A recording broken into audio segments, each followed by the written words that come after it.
his first flight around our solar system. Here's a picture of Mars.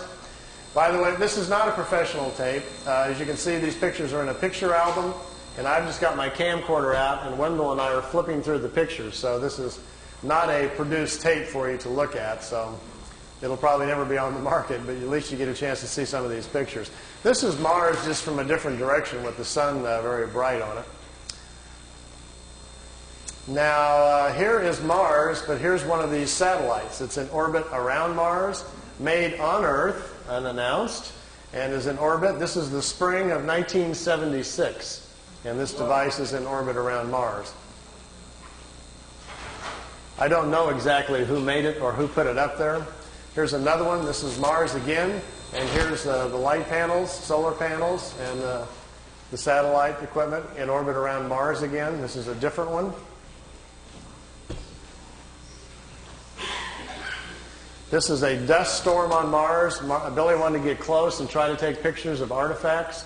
You've all heard about some of the Sidonoplasma on Mars, about the face on Mars that Richard Hoagland and other people have been looking into. Billy published a paper back in the 70s talking about that. There was a race of people lived on Mars. They had a terrible catastrophe about 186,000 years back. At the time, there was about 40 million people killed on Mars, and they're all gone now, of course. So there were societies there, and we will find quite a few remains of their civilization once we get up there. Here he's on board one of their large motherships. This is the side or the edge of a saucer that was parked inside as he was walking by it. Here's Jupiter. Here's the mothership in orbit. They're flying into it to go aboard. It was 17 miles high and about 10 miles in diameter. He spent 3 days on it. They went to different places in our galaxy to show him around. This was the craft that was right in front of him as they were flying into it. He took a picture of that one. Here, again, is back at Mars. These aren't in any particular order. Here's another object in orbit around Mars. And look, here's an American flag on it. So there's a couple of things that they put up there that the military's put up that we don't know about. This is a picture of Billy in a suit. He's on a prehistoric planet to see the dinosaurs. He's got a breathing apparatus on. This is a Pleiadian man, and they've stepped outside of the ship so he can see the animal life on this prehistoric world. Got his picture taken, too. That's pretty good. This jumps back here to, remember the Apollo-Soyuz hookup, us and the Russians back in '76? Billy asked him if he could go up and watch it. They said, okay. They took him up. There's several pictures here of the Apollo-Soyuz hooking up with Earth in the background. Some of the wildest pictures he's got. I mean, just look at the vantage point. The planet's in the background. How else would you get this picture unless you were up there at that particular vantage point? Not a lot of people have that in their photo albums, you know. You can imagine the people at NASA would crack up, you know. They'd probably find it a little hard to believe at first, but they don't have pictures like this.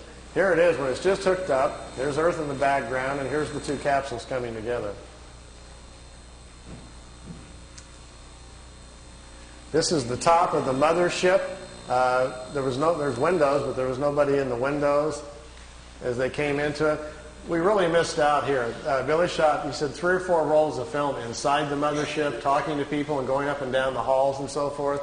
He lost all of the pictures. They were all stolen from him. We've only got 2 or 3 of them left, and they're really practically nothing. This is a prehistoric Earth. They're back in time. That's Earth in the background. That's a moon in front of Earth, and he's looking over the surface of another moon. At that point, they told him there were 2 moons in orbit around planet Earth. We think we're about 60 million years back. Here's another picture over the surface. Neither one of those moons is currently the moon that's in orbit now. The moon that's in our orbit now, they say, has only been there around 5 million years. Look at this one. This is another piece of equipment in orbit around Mars, and it's huge. It's like a space station. And it's in orbit around the planet. It's also from Earth. We haven't heard anything about that, have we? Here's the dinosaur pictures. Billy's back inside the ship, and there's a viewing screen in the craft, and he says he's taking these pictures. Here's our first dino. He's got kind of gold-brown skin, got large hind legs, short forelegs, and a head that looks kind of amphibian, like a vegetarian type. Here's the second one. There's a bird here apparently dropping some food or something. Is that Charles? Charles dropped his food. This one's pretty hard to see. Here's the head of some sort of creature crashing through some bushes here.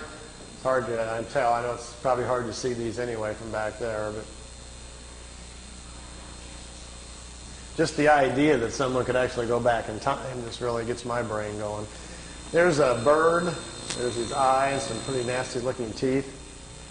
And the last picture after this one is the strangest of all. It's a plant that has an insect head. Billy calls it a plantum. They were trying to explain to him how the evolution of different life forms goes. How, for instance, here's a plant life when the plants are the food kingdom of the world. When the plants evolve to a certain level of evolution, then these lower order forms, here's a small head, and this head is part of that plant. There's these two little eyes. It's an insect, the beginning of insect life on the planet when the food kingdom has evolved high enough. There are 7 different stages, they say, of spiritual energies or creational energies on a planet that create the many different kinds of life forms. There's a transition from one kind to the next. Ours is the 7th or the last one. We have to wait until the animal kingdom has raised the evolution of the body material high enough so our cycles can start.